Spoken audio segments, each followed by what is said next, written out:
Thank you. Okay, be quiet. I get the point. Thank you very much. First of all, a round of applause for you guys for being such a great audience. And we haven't even started it. Thank you. So my name's Gary Wolf. I will be your host for this evening. A couple of things before we start. I'm from Johannesburg, South Africa. Still living to tell the tale. So if you find my jokes tonight funny, then it's comedy.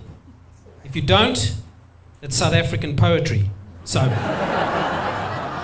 I've been here 9 years. I find that people still do not understand this accent, which is available on iTunes if you do like it. Amazon as well. I'm not sure how they do the delivery, but anyway. Like I get into my car in the morning and my GPS is like, please state your destination. I'm like, Belly Up Tavern, Solana Beach. Did you say Les Girls, Rosecrans Street? Yes, I did. Take me there, my little electronic friend. You know, a lot of people during this, and I won't go too deep into this, the recent election cycle were saying, hey, bring jobs back to America. I was like, cool, great idea. But some jobs need to stay exactly where they are. Call centers. Okay. Filipinos, Indians, they've got it down. Do you know what I'm saying? They know what they are doing. Don't mess with the system, okay? Because those jobs they couldn't even take to Europe. Can you imagine calling a call center in France? Okay. So you call up, hi, this is Gary, I got a problem. Ah, bonjour, monsieur. How are you, huh? Where are you calling from? San Diego, California. Ah, San Diego. What a beautiful city, huh? I remember it from my youth. So, what are you worried about, huh? What are you doing inside? Why don't you go to the beach, relax, take with you your wife, your girlfriend, your concubine, your mistress, or like we do in France, all together, you know? But sir, seriously, listen, I will deal with your problem, but first I have to go on my 3-hour lunch break. And have a look again at your problem. If it is still a big problem, you can call me back, but I will be going on paternity leave for 3 years as well. Au revoir, monsieur. Goodbye. Can you imagine the call center was in Deutschland? Hi, this is Gary. What do you want? I'm trying to upload some data to the cloud. It's not going through. Sir, before you continue, did you read the manual? Well, I can't sort of... Sir, this is a yes or no question. Did you read the manual? No, I didn't. Exactly. You are missing vital information from this equation. I suggest you read the manual and call us back once you have resolved this problem yourself. Be strong and efficient. Goodbye. Thank you. I appreciate it. Thank you. The gentleman in the purple shirt really liked that one. Where are you local, sir? What do you mean? That sounded a bit suspect. Like, are you on the run or fugitive? Okay, that's okay. Where are you from? Like, Miami. Okay, good. That's very nice. Yeah, you got some other Miami Asians here. That's great. So this backdrop's actually for you. I made this especially for you. I hope you liked it. That's Tampa, just behind the bushes, over there. But we'll come back to you. But back to the call centers. Like, can you imagine Spain calling, like, Spain 2:00 their time afternoon? Hi, this is Gary. I've got an emergency. There's something wrong with my computer. Gracias. Could always try a Russian call center. Hello, this is... Gary, we know it is you.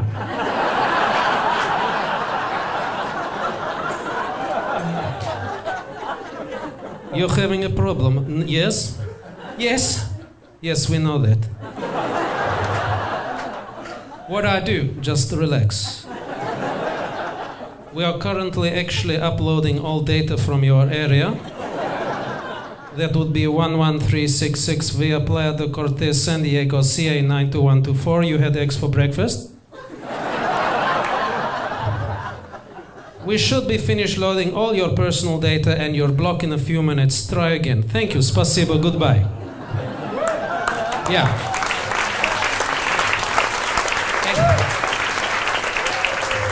At least they're efficient, you know. You could always try the UK. I've got a problem. This is the United Kingdom. We're currently closed till 2084. Thank you. Goodbye. It's a little bit, you know, off Brexit, so don't worry about that. That's fine. So we do have some Russians in the house, right? Ukrainians, Russia light, Russians.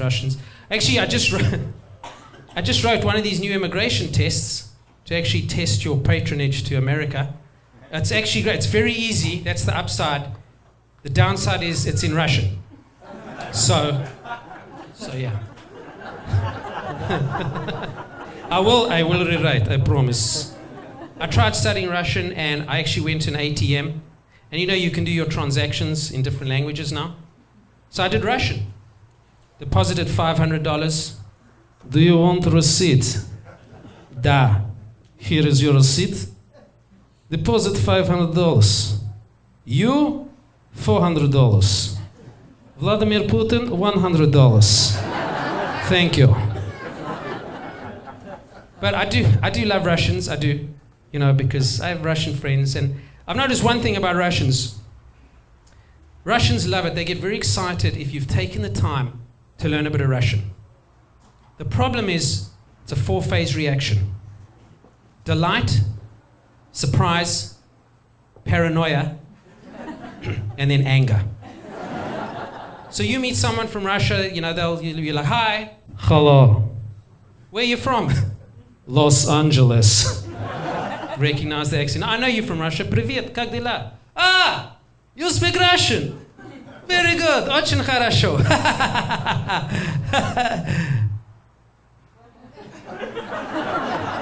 Why do you speak Russian? Is this being filmed? What is the problem? So I do like Russians. I have a problem with the English language sometimes. You know, we have sayings that I just feel are just inaccurate. They don't make sense. Like, you know the one, you can't have your cake and eat it, right? Then why'd you get the cake? You know what I'm saying? I know what it's supposed to mean. It's like you can't have a happy marriage and stuff on the side. You can't do it both, blah, blah. But my type of personality, when you use a cake analogy, wants to be like, yes, I can. Which does not bode well for life experiences. You know what I'm saying? Like, you don't phone up your buddy and you're like, hey, buddy, have you got a tennis racket? Yes, I do. How about we go play tennis? You know what they say. You can't have a tennis racket and play tennis. Dude, of course you can. Where did you get the tennis racket? Costco. Really? Why did you get it? Well, I went in there for a heater and then I got some Danish herring, 40 pounds of sushi, a surfboard, and then I got the rackets. We'll bring the racket and the cake and we'll go play tennis. How's that? Who shops at Costco here? Anybody? Yeah? Okay, good. I like it. Because the first time I went to Costco, I was like, they should have just had a big sign up there that says, go big or go home. Because I was like, yeah, I'll get a couple of things. No, not a couple of things. First of all, I just wanted shampoo. I ended up buying a bottle of shampoo. Your hair will be clean forever. Your hair, your kids' hair, their kids' hair. Your family will never suffer from dandruff again. So, yeah. Hey, Dad, how come our kids have we got such great hair? Son, your great-great-grandfather was a true visionary. He shopped at Costco. So, are you ready for our next act? Yeah? Before I bring on our next act, he's really amazing. I just have to ask you guys, By show of hands, who of you consider yourselves to be good people? Just, come on, good people, yeah. Yeah, good, that's good, I like that. You give to charity, yeah? Okay, that's good, because I have a couple of charities I give to what I can. And I don't know what happened, how it works in America, if the Russians are involved or the Ukrainians are involved. I gave one charity my address. Every charity in North America knows who I am and where I lived. Even the Russians are like, impressive, very good data collection system. Not bad. No, I get letters from like the Wounded Horses of Alabama Society, the Depressed Raccoons of Louisiana, the Starving Wolves of Wall Street, all sorts of organizations. But one particular one, it astounds me. I don't know how this works, but like almost every 10 days, I get an envelope with coins in it. Like a nickel, a dime, a quarter, I don't know what. And I don't know where they got money. And I keep getting, and I wrote to them, I was like, I don't know where you got my address. Could you maybe just take it off? I don't hear from them. I just get this money. I'm like, why are they sending me money? I have money. Give it to the kids. So every week I just get these coins, right? And it builds up after like months. I'm not kidding, I got like $80. So I send them a check for $80. And they write back to me like, Gary, thank you so much from the bottom of our hearts. You are such a good person. It's because of people like you that the world is becoming a better place. I'm like, it's your money. Has anyone traveled Asia here, China, Japan, Korea? How was it for you? Good? Here. You here? Okay, that's good. You must have gone to Johannesburg as well. That's good, you're here. I spent some time in China. I decided I was going to study Mandarin because it's such an easy language. And I did a homestay. Basically, you stay with a family and then you go to class. And the first day I get there, my host father says to me, his English wasn't great, he's like, Gary, tonight we go to my mother-in-law for dinner. She knows speak English. You must greet her in the Mandarin. I said, no problemo.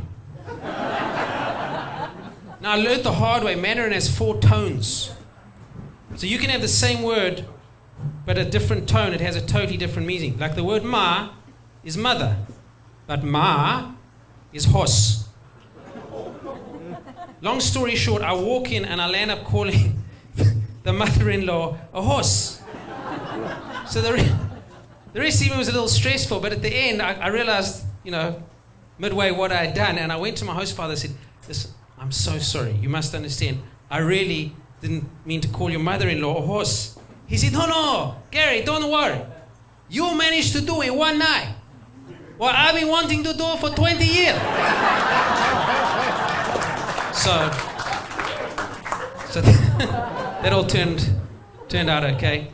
Anyone been to Cambodia? Yeah? It's not the kind of country you really get excited about because, it's got quite a hectic history, right? It's like, yay, Cambodia, the history, wow. Because there was an organization called the Khmer Rouge, and, they were a little hectic. I shouldn't laugh, but we were at this memorial site, and there was a big rock, and it was a memorial for a lot of people who had passed away at this site, and at the hands of the Khmer Rouge. And our tour guide was giving us the whole story, and we were all standing there. It was myself, the tour guide. You're not supposed to be laughing because you're making me laugh, okay? And so me, the tour guide, there's an American guy, 2 American guys, a French guy and a British guy, and we all stand there, we're like, uh-huh. And the English guy just decides he has to have his say. And he kind of stands up, he said, what happened here, I must just say, was a tragedy. Horrific. A stain against the fabric of humanity. I'm so depressed. Well, as an Englishman, I'm mostly depressed. I think I shall go to my room and drink tea for the rest of the day. The Frenchman, he decides he has to have his say now. He's like, for once I agree with my friend, the Englishman. What happened here, it was terrible. It was horrible. To think what one man can do to another man. What one woman can do with another woman. No, I'm sorry, that's a separate thought. I apologize. I will just go to my room, drink some cognac, and eat baguette for the rest of the day. and the two Americans are standing there, and the one just turns to your buddy and says, "Hey, Randy, you think we can climb this rock?" "Yeah, bro, let's rock this rock, yeah." Not always the most culturally sensitive, but I still love you guys anyway. Okay. So, it's not your fault. I know Americans, you guys sometimes struggle with world geography, and I just want to let you know, I forgive you.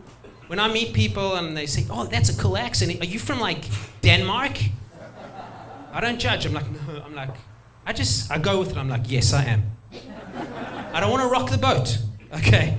Because if you think about it, when Columbus sailed from Europe to America, he thought America was India.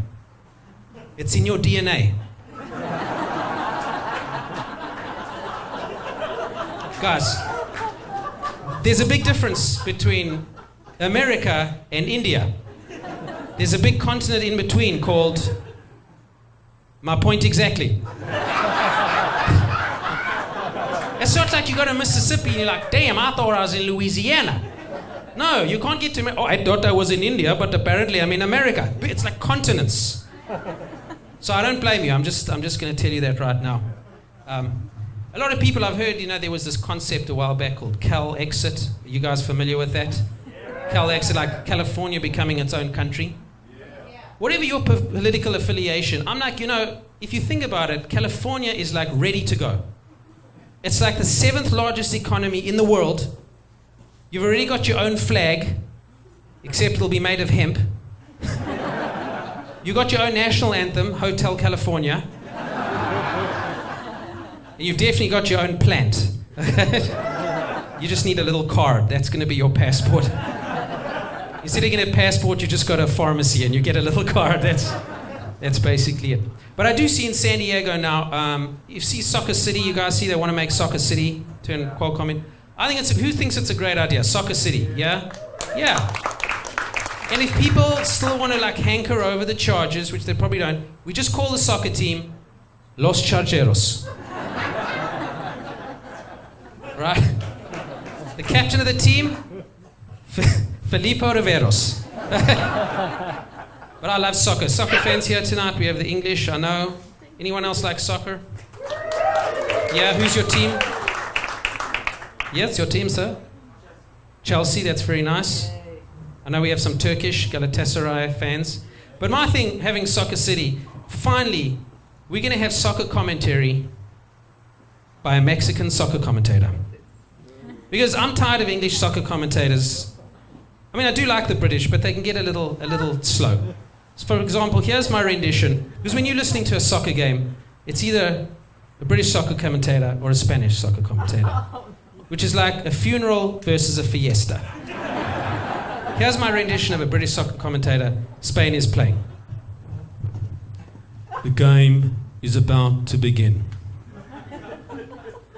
As you can see, I'm really excited. Looks like they've kicked off. PK gets the ball, passes to Ramos. Ramos makes it through the midfield, passes to Villa. Villa shoots, scores, goal. Most exciting game I've ever seen. Exact same game, Spanish commentator. Y pique el balón, se la pasa a Ramos. Ramos corre hacia el centro de la cancha. Se la pasa vía Vereos, dos defensores, dispara, es gol!